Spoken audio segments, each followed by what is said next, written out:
Hello दोस्तों, कैसे हैं आप सभी। उम्मीद करता हूं कि आप सब पढ़ रहे होंगे, अच्छे होंगे, मेहनत कर रहे होंगे। इसी तरह से पढ़ते रहिए, मेहनत करते रहिए। ईश्वर से मेरी प्रार्थना है कि आप सबका सिलेक्शन हो। जी हाँ दोस्तों, तैयार हो जाइए, कॉपी पेन लेके बैठ जाइए, क्योंकि हिंदी की क्लास आ चुकी है। और हिंदी के अंतर्गत हमारा जो अध्ययन चल रहा है वो लेखक, रचना एवं रचनाकार पर चल रहा है। बहुत ही अच्छा टॉपिक है सामान्य हिंदी के अंतर्गत, जिससे आपके कॉम्पिटिटिव एग्ज़ाम में प्रश्न पूछे जाते हैं और हर बार पूछे जाते हैं और पूछे जाएंगे दोस्तों। तो फटाफट से तैयार हो जाइए प्रश्नों के उत्तर देने के लिए। तो वीडियो को शुरुआत से अंत तक ज़रूर देखें। वीडियो को ज़्यादा से ज़्यादा शेयर कीजिए, लाइक कीजिए। वीडियो आपको कैसी लगती है कमेंट में ज़रूर बताएं। और अगर आप किसी ऑनलाइन प्रश्नों को देखना चाहते हैं या किसी सब्जेक्ट का गहन अध्ययन करना चाहते हैं तो आप प्लेलिस्ट में जाकर के देख सकते हैं। आपकी सुविधा के लिए हर सब्जेक्ट की अलग प्लेलिस्ट बनाई गई है दोस्तों, क्योंकि एजुकेशन प्लेटफॉर्म पर, या कह लीजिए दोस्तों कि the success point at the rate education का एक ऐसा प्लेटफॉर्म है जहां से आप महत्वपूर्ण टॉपिकों को, महत्वपूर्ण प्रश्नों को प्राप्त करते हैं। और ऐसे ही महत्वपूर्ण प्रश्नों को प्राप्त करने के लिए चैनल से बने रहिए, चैनल को सब्सक्राइब कीजिए, बेल आइकन ऑन कीजिए ताकि वीडियो की अपडेट मिलती रहे।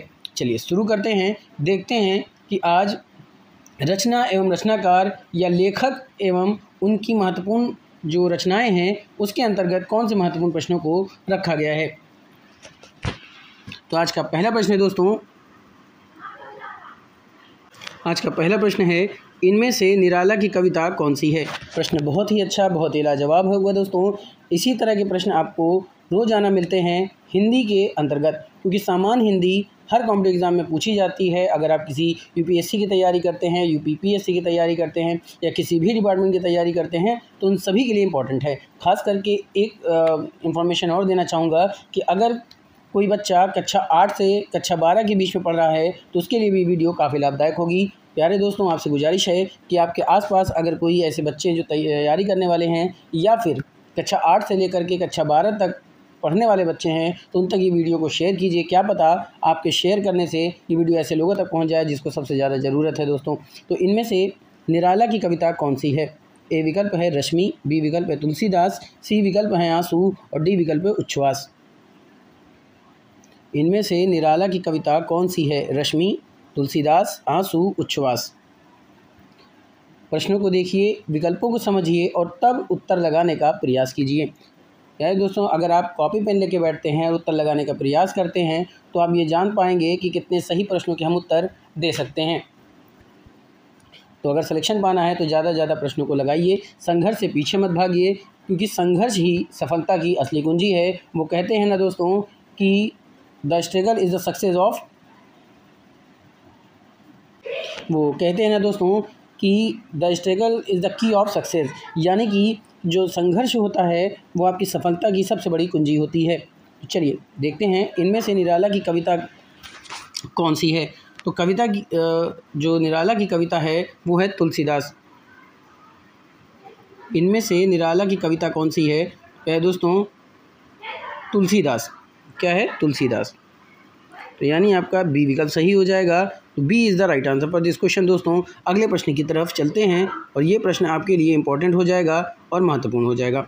अगला प्रश्न क्या है, राम की शक्ति पूजा किसकी कृति है। ए विकल्प है पंत, बी विकल्प है प्रसाद, सी विकल्प है निराला और डी विकल्प है रामविलास शर्मा। राम की शक्ति पूजा किसकी कृति है। पंत, प्रसाद, निराला, रामविलास शर्मा। तो राम की शक्ति पूजा प्यारे दोस्तों जिसकी कृति है उनका नाम है निराला। इनका पूरा नाम क्या है, सूर्यकांत त्रिपाठी निराला। यानी आपका सी विकल्प सही हो जाएगा। तो C is the right answer for this question और ये प्रश्न आपके लिए इंपॉर्टेंट हो जाएगा और महत्वपूर्ण हो जाएगा। आगे चलते हैं दोस्तों, अगला प्रश्न क्या कह रहा है कि अंधा युग किसकी कृति है। ए विकल्प है नरेंद्र शर्मा, बी विकल्प है मुक्तिबोध, सी विकल्प है केदारनाथ अग्रवाल और डी विकल्प है धर्मवीर भारती। बहुत ही अच्छा प्रश्न है दोस्तों, फटाफट से प्रश्न का उत्तर देने का प्रयास कीजिए कि अंधा युग किसकी कृति है। नरेंद्र शर्मा, मुक्तिबोध, केदारनाथ अग्रवाल और धर्मवीर भारती।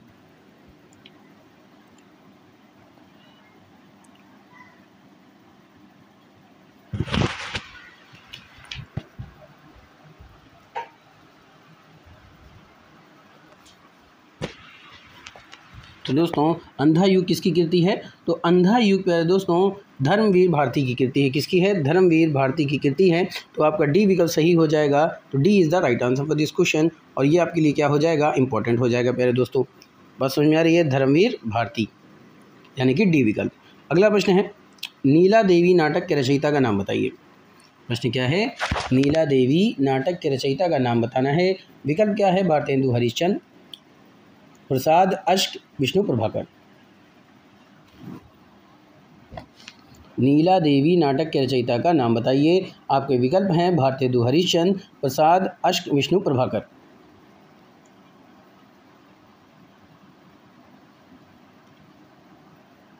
बहुत ही अच्छी प्रश्नों की सीरीज है दोस्तों, क्योंकि the success point at the rate ने ठाना है सफलता आपको दिलाना है। ना आपको संघर्ष से पीछे भागना है, ना मेहनत से पीछे भागना है। अगर आप मेहनत और लगन के साथ अपने संघर्ष को लगन के साथ जीतते हैं तो आप यकीन मानिए सफलता आपके कदम जरूर चूमेगी। तो नीला देवी नाटक के रचयिता का नाम बताना है। विकल्प क्या था? भारतेंदु हरिश्चंद्र, प्रसाद अश्क, विष्णु प्रभाकर।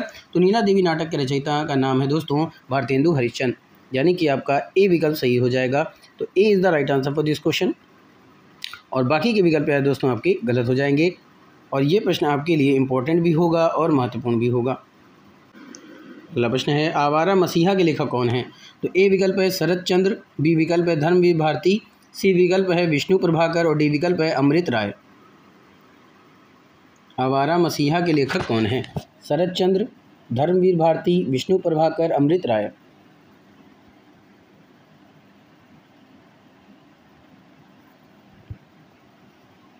फटाफट से उत्तर देने का प्रयास कीजिए दोस्तों।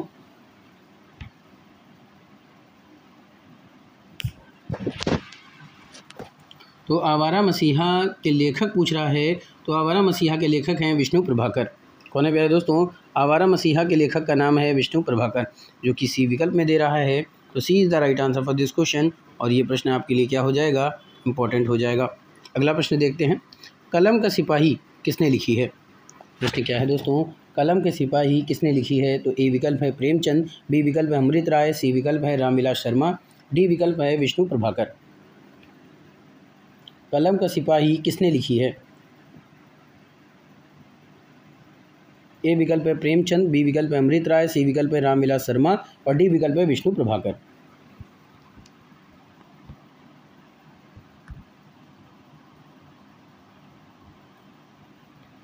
बहुत ही अच्छा प्रश्न है दोस्तों। प्रश्नों को अच्छे से समझिए, उत्तर लगाने का प्रयास कीजिए। काफ़ी इंपॉर्टेंट प्रश्नों की सीरीज है। ऐसे ही महत्वपूर्ण प्रश्न आपको रोज़ देखने को मिलते हैं और रोज़ प्राप्त होते हैं। और ये महत्वपूर्ण प्रश्न आपको सिर्फ और सिर्फ the success point at the rate पे ही प्राप्त हो सकता है।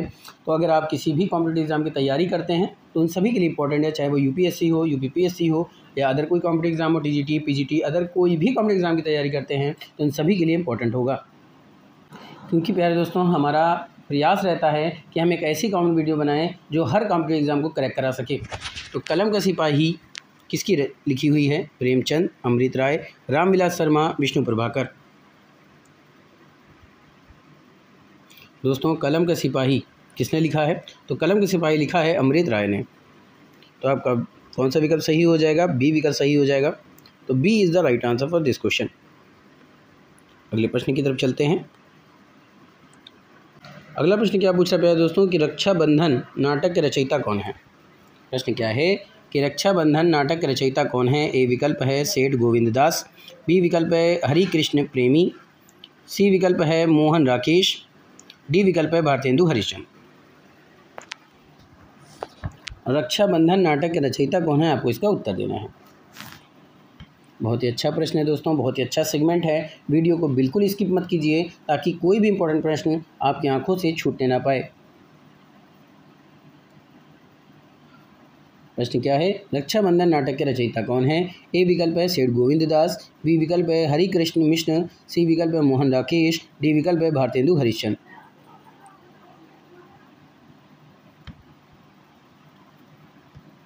फटाफट से उत्तर देने का प्रयास कीजिए दोस्तों।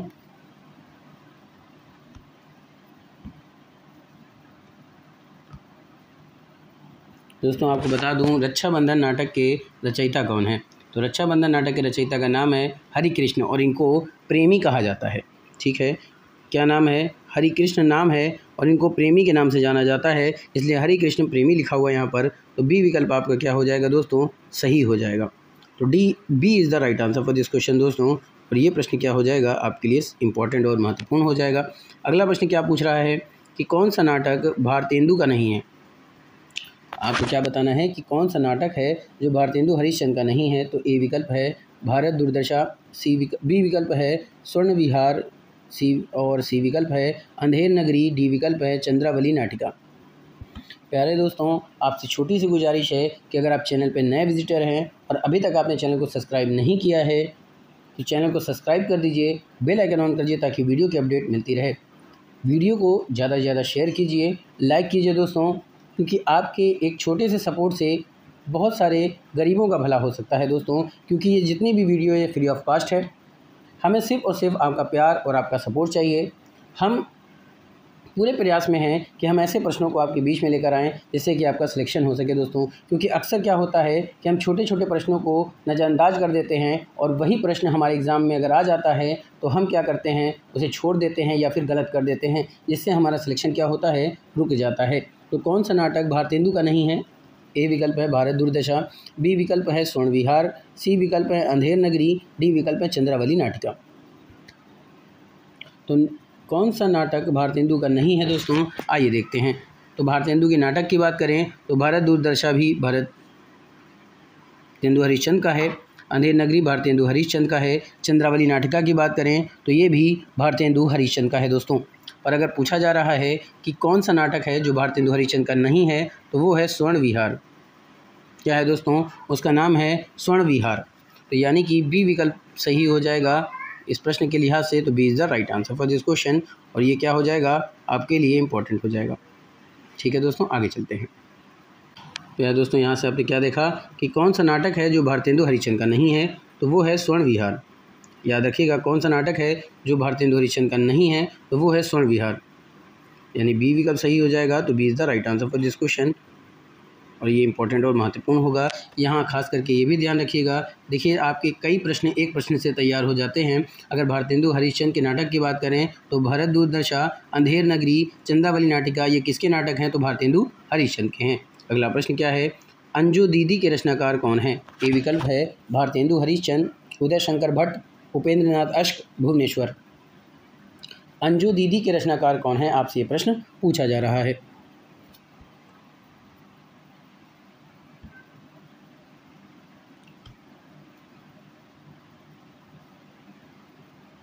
फटाफट से उत्तर दीजिए दोस्तों कि अंजू दीदी के रचनाकार कौन है। विकल्प क्या है, भारतेंदु हरिश्चंद्र, उदय शंकर भट्ट, उपेंद्र नाथ अश्क, भुवनेश्वर।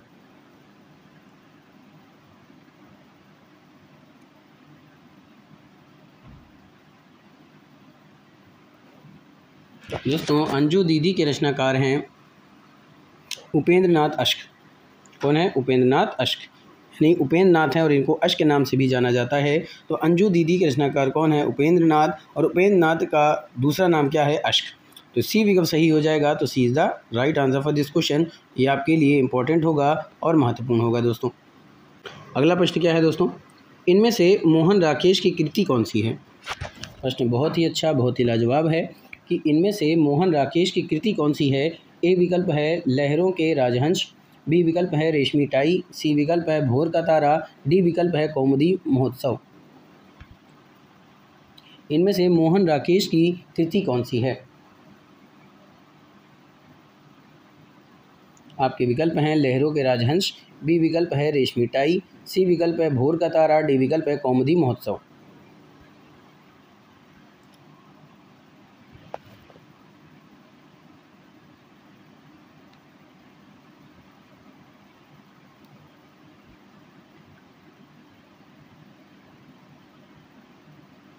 तो दोस्तों, मोहन राकेश की कृति कौन सी है, आपसे ये प्रश्न पूछा जा रहा है। तो मोहन राकेश की कृति है लहरों के राजहंस। क्या है, लहरों के राजहंस। तो ए विकल्प क्या हो जाएगा दोस्तों, सही हो जाएगा। तो A is the right answer for this question. दोस्तों, बात समझ में आ रही है। चलिए यार दोस्तों, अगर आपसे प्रश्न पूछ लिया जाए कि रेशमी टाई किसकी कृति है, तो रेशमी टाई डॉक्टर राम कुमार वर्मा की कृति है। किसकी कृति है, राम कुमार वर्मा की कृति है। और अगर भोर के तारा किसकी कृति है? तो भोर के तारा किसकी कृति है दोस्तों? तो ये जगदीश चंद्र माथुर द्वारा रचित है। भोर का तारा जगदीश कुमार चंद्र द्वारा रचित है। कौमुदी महोत्सव किसकी कृति है?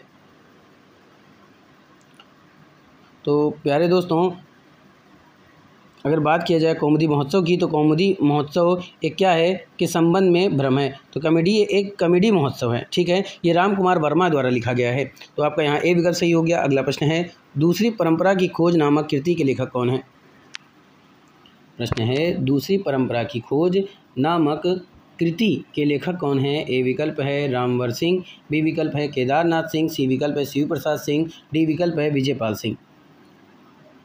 दूसरी परंपरा की खोज नामक कृति के लेखक कौन है? तो ए विकल्प क्या है? नामवर सिंह, बी विकल्प है केदारनाथ सिंह, सी विकल्प है शिव प्रसाद सिंह और डी विकल्प है विजयपाल सिंह।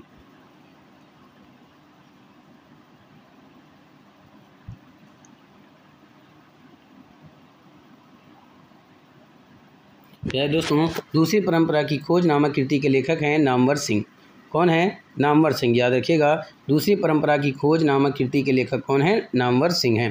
तो यानी ए विकल्प सही हो जाएगा। तो A is the right answer for this question. और ये क्या हो जाएगा? आपके लिए इंपॉर्टेंट हो जाएगा और महत्वपूर्ण हो जाएगा। अगला प्रश्न आपसे पूछा जा रहा है कि बिहारी रत्नाकर के रचयिता कौन है? ए विकल्प है बिहारी, बी विकल्प है धनानंद, सी विकल्प है रत्नाकर और डी विकल्प है इनमें से कोई नहीं। फटाफट से उत्तर दीजिए कि बिहारी रत्नाकर के रचयिता कौन है?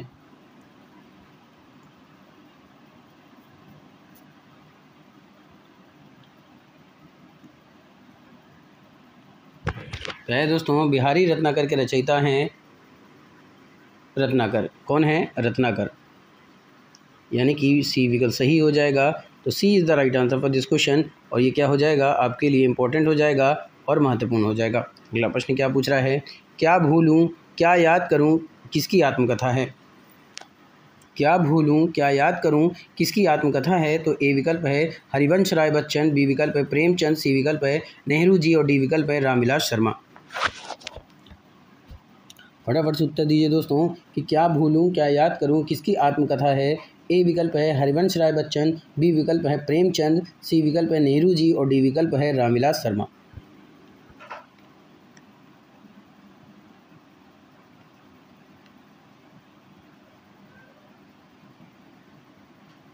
फटाफट से उत्तर दीजिए दोस्तों इसका। ऐसे प्रश्न आपको जल्दी देखने को नहीं मिलेगा दोस्तों, क्योंकि ये प्रश्न आपको द सक्सेस पॉइंट @ पे ही प्राप्त हो सकता है, जो कि आपको कॉम्पिटिटिव एग्ज़ाम के लायक बनाएगा, ताकि अब ये जान सकेंगे कि किस तरह से प्रश्न पूछे जाते हैं और पूछे जाएंगे। दोस्तों बात समझ में आ रही है?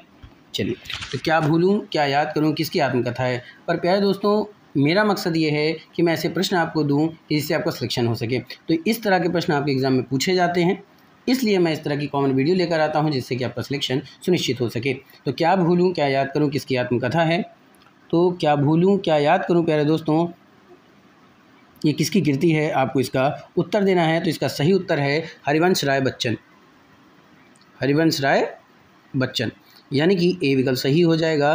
तो A is the right answer for this question. और ये प्रश्न आपके लिए क्या हो जाएगा? इंपॉर्टेंट और महत्वपूर्ण हो जाएगा। यहाँ से आपने प्रश्न क्या देखा दोस्तों? क्या भूलूं क्या याद करूं किसकी आत्मकथा है? तो हरिवंश राय बच्चन की आत्मकथा है। किसकी है दोस्तों? हरिवंश राय बच्चन की आत्मकथा है। तो A is the right answer for this question. ये क्या हो जाएगा? इंपॉर्टेंट हो जाएगा और महत्वपूर्ण हो जाएगा। अगला प्रश्न क्या पूछ रहा है? तुम चंदन हम अपनी किसकी कृति है? क्या है? तुम चंदन हम पानी दोस्तों, है ना? तुम चंदन हम पानी होना चाहिए। अगला प्रश्न क्या है दोस्तों? तुम चंदन हम पानी किसकी कृति है? ए विकल्प है कुबेर नाथ राय, बी विकल्प है विद्यानिवास मिश्र, सी विकल्प है डॉक्टर नागेंद्र और डी विकल्प है आज्ञा। फटाफट से प्रश्नों को देखिए दोस्तों और उत्तर लगाने का प्रयास कीजिए। छोटे छोटे कदमों से बढ़कर सफलता प्राप्त कीजिए, जिस तरह से बूंद बूंद से सागर बढ़ता है। तुम चंदन हम पानी किसकी कृति है? मेरी एक बात याद रखिएगा दोस्तों, जब तक सफलता न मिले तब तक नींद चैन को त्याग तू, संघर्ष का मैदान छोड़कर यूं ना भाग तू, बिना कुछ किए हाहाकार नहीं होती, कोशिश करने वाले की कभी हार नहीं होती। तो तुम चंदन हम पानी किसकी कृति है? आपको इसका उत्तर देना है दोस्तों कुबेर नाथ राय, विद्यानिवास मिश्र, डॉक्टर नागेंद्र और आज्ञे। तो तुम चंदन हम पानी किसकी कीर्ति है? तो ये कीर्ति है विद्यानिवास मिश्र की, यानी कि बी विकल्प सही हो जाएगा, विद्यानिवास मिश्र। तो B is the right answer for this question दोस्तों, और ये आपके लिए क्या हो जाएगा? इंपॉर्टेंट हो जाएगा और महत्वपूर्ण हो जाएगा। अगला प्रश्न क्या है दोस्तों? माटी की मूर्तें किसकी कृति है? तो ए विकल्प है धर्मवीर भारती, बी विकल्प है महादेवी वर्मा, सी विकल्प है राम वृक्ष बेनीपुरी और डी विकल्प है रामधारी सिंह दिनकर। माटी की मूर्तें किसकी कृति है, ये आपसे पूछा जा रहा है। फटाफट से इसका उत्तर दीजिए। बहुत ही आसान, बहुत ही लाजवाब उत्तर है दोस्तों, बहुत ही अच्छा प्रश्न है कि माटी की मूर्तें किसकी कृति है। आपके विकल्प हैं धर्मवीर भारती, महादेवी वर्मा, राम वृक्ष बेनीपुरी, रामधारी सिंह दिनकर।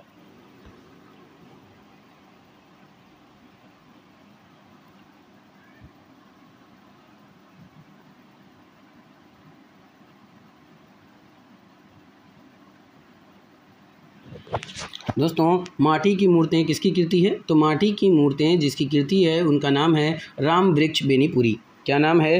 राम वृक्ष बेनीपुरी, यानी कि कौन सा विकल्प हो जाएगा पहले दोस्तों? राम वृक्ष बेनीपुरी, यानी कि सी विकल्प क्या हो जाएगा आपका? सही हो जाएगा। तो C is the right answer for this question, और ये आपके लिए क्या हो जाएगा? इंपॉर्टेंट और महत्वपूर्ण प्रश्न है। अगला प्रश्न क्या पूछ रहा है कि अर्धनारीश्वर नामक उपन्यास के रचयिता कौन है? प्रश्न क्या है? अर्धनारीश्वर उपन्यास के रचयिता कौन है? प्यारे दोस्तों अर्धनारीश्वर लिखा है, अर्धनारीश्वर गलत लिखा है दोस्तों, क्योंकि अर्धनारीश्वर ऐसे लिखा जाता है। कैसे लिखा जाता है? ऐसे ही लिखा जाता है दोस्तों। यहाँ पर क्या होगा? अर्धनारीश्वर हो जाएगा, ये अर्धनारीश्वर। ठीक है दोस्तों, तो अर्धनारीश्वर नामक उपन्यास के रचयिता कौन है? धर्मवीर भारती, रहीम मासूल रजा, विष्णु प्रभाकर या फिर सूर्यकांत त्रिपाठी निराला। प्रश्न आपके सामने है, विकल्पों के आधार पर सही उत्तर देने का प्रयास कीजिए। कॉपी पेन लेके बैठें और उत्तर लगाइए। देखिए आप कितने सही प्रश्नों के उत्तर देते हैं। कमेंट में ज़रूर बताइएगा कि आप कितने सही प्रश्नों के उत्तर दे पा रहे हैं। तो अर्धनारीश्वर नामक उपन्यास के रचयिता कौन है? तो अर्धनारीश्वर नामक उपन्यास के रचयिता हैं विष्णु प्रभाकर। कौन है दोस्तों? विष्णु प्रभाकर, यानी कि आपका सी विकल्प सही हो जाएगा। तो C is the right answer for this question. अगले प्रश्न की तरफ चलते हैं। अगला प्रश्न है दोस्तों, 84 वैष्णवन की वार्ता के लेखक कौन है? ए विकल्प है गोकुलनाथ, बी विकल्प है विट्ठलनाथ, सी विकल्प है नंददास, डी विकल्प है चित्तस्वामी। बस समझ में आई दोस्तों? 84 वैष्णवन की वार्ता के लेखक कौन है? ए विकल्प है गोकुलनाथ, बी विकल्प है विट्ठलनाथ, सी विकल्प है नंददास, डी विकल्प है चित्तस्वामी। 84 वैष्णवन की वार्ता के लेखक कौन है? तो 84 वैष्णवन की वार्ता के लेखक है दोस्तों गोकुलनाथ। कौन है? गोकुलनाथ। और गोकुलनाथ कौन से विकल्प में दे रहा है? ए विकल्प में। तो A is the right answer for this question, और ये क्या हो जाएगा? आपके लिए इंपॉर्टेंट हो जाएगा और महत्वपूर्ण हो जाएगा। अगला प्रश्न क्या है? काशी नागरी प्रचारणी सभा की स्थापना किस वर्ष हुई थी? प्रश्न बहुत ही अच्छा कि काशी नागरी प्रचारणी सभा की स्थापना किस वर्ष हुई थी? ए विकल्प है 1893 ईस्वी में, 1980 ईस्वी में, 1930 ईस्वी में या फिर 1905 ईस्वी में। प्रश्न क्या है? काशी नागरी प्रचारणी सभा की स्थापना किस वर्ष हुई थी?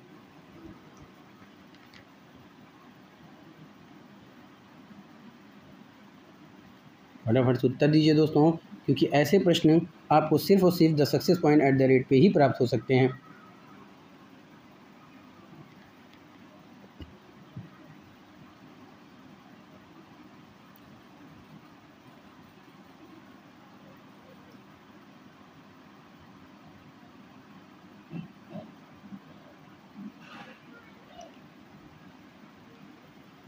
चौरासी वैष्णवन की वार्ता के लेखक कौन हैं? गोकुलनाथ, विट्ठलनाथ, नंददास, चित्तस्वामी। ये प्रश्न हो गया। काशी नागरी प्रचारणी सभा की स्थापना किस वर्ष हुई थी? तो काशी नागरी प्रचारणी सभा की स्थापना जिस वर्ष हुई थी दोस्तों, उस वर्ष का कौन सा वर्ष है वो? तो 1893 ईस्वी। कौन सा? 1893 ईस्वी में काशी नागरी प्रचारणी सभा की स्थापना हुई थी, याद रखिएगा। तो ए विकल्प क्या हो जाएगा? सही हो जाएगा। तो A is the right answer for this question, और ये क्या हो जाएगा? इंपॉर्टेंट होगा और महत्वपूर्ण होगा। यहाँ से आपने क्या देखा दोस्तों? काशी नागरी प्रचारणी सभा की स्थापना किस वर्ष हुई थी? तो 1893 ईस्वी में हुई थी। तो यानी कि ए विकल्प सही हो जाएगा। तो A is the right answer for this question, और ये इंपॉर्टेंट और महत्वपूर्ण है। अगला प्रश्न है, लोक मंगल की भावना का सर्वश्रेष्ठ कवि इनमें से कौन है? ए विकल्प है मलिक मोहम्मद जायसी, बी विकल्प है गोस्वामी तुलसीदास, सी विकल्प है सच्चिदानंद हीरानंद वात्सायन और डी विकल्प है मुक्ति बोध। लोक मंगल की भावना का सर्वश्रेष्ठ कवि इनमें से कौन है? तो दोस्तों लोक मंगल की भावना का सर्वश्रेष्ठ कवि जो हैं वो हैं गोस्वामी तुलसीदास। कौन है? गोस्वामी तुलसीदास। तो बी विकल्प सही हो जाएगा। तो B is the right answer for this question. ये इम्पोर्टेंट हो जाएगा और महत्वपूर्ण हो जाएगा दोस्तों। ये रहा अगला महत्वपूर्ण प्रश्न कि गोदान उपन्यास की कथा वस्तु की कसावट में कमी आई है। प्रश्न क्या है? गोदान उपन्यास की कथा वस्तु की कसावट में कमी आई है। ए विकल्प है बहुत कम चित्रों को शामिल करने से। बी विकल्प है शहरी और ग्रामीण पृष्ठभूमि के दो विस्तृत और लगभग विरोधी वातावरण को समेट लेने से। दार्शनिक श्रेणी के चित्रों द्वारा लंबे भाषण तथा अल्पज्ञ चित्रों द्वारा उपदेश दिलाने से। साधारण स्तर की स्त्रियों के साथ उत्कृष्ट कोटियों की स्त्रियों की एक ही मंच पर ले आने से। तो इसका सही उत्तर क्या होगा दोस्तों कि गोदान उपन्यास की कथा वस्तु की कसावट में कमी आई है। उसका कारण क्या है?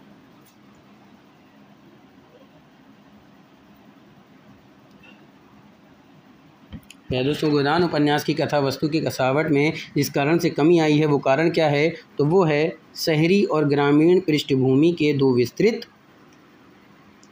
और लगभग विरोधी वातावरण को समेट लेने से।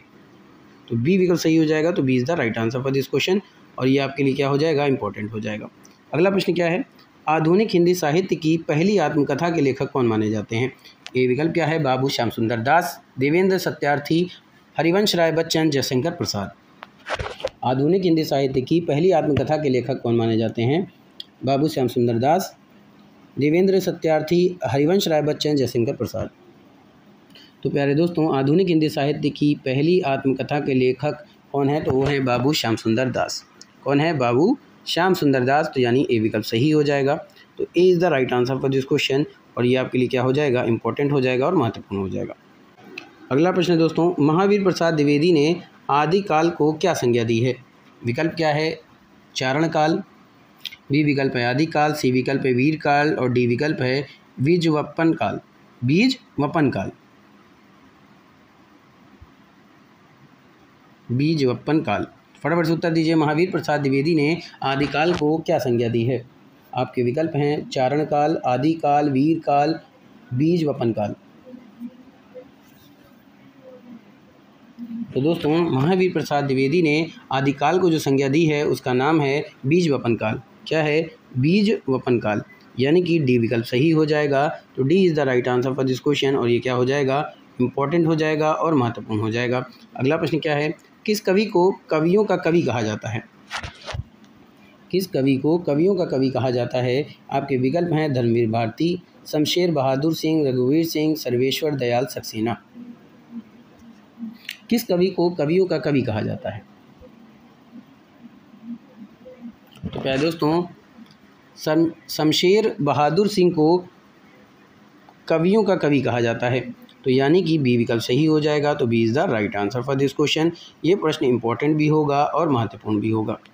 तो यहाँ से आपने प्रश्न क्या देखा? किस कवि को कवियों का कवि कहा जाता है? तो वो हैं शमशेर बहादुर सिंह। यानी कि बी विकल्प था। तो B is the right answer for this question दोस्तों। ये प्रश्न क्या हो जाएगा? इंपॉर्टेंट हो जाएगा और महत्वपूर्ण हो जाएगा। अगला प्रश्न क्या पूछ रहा है? दशरथ सुत तीहूँ लोग बखाना, राम नाम का मरम है आना, किस रचनाकार की पंक्तियां हैं? विकल्प क्या है? तुलसीदास, कबीरदास, केशवदास, सूरदास।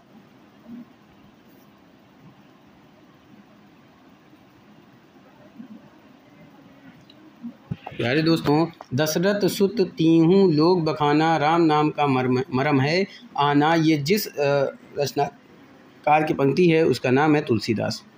क्या नाम है? तुलसीदास। तो यानी कि ए विकल्प सही हो जाएगा। तो A is the right answer for this question और ये क्या हो जाएगा? इंपॉर्टेंट हो जाएगा और महत्वपूर्ण हो जाएगा। आज का अंतिम प्रश्न, हम दीवानों की क्या हस्ती आज यहाँ कल वहाँ चले, किसकी पंक्तियाँ हैं? विकल्प क्या है? नरेंद्र शर्मा, हरिवंश राय बच्चन, बालकृष्ण शर्मा नवीन, भगवती चरण वर्मा।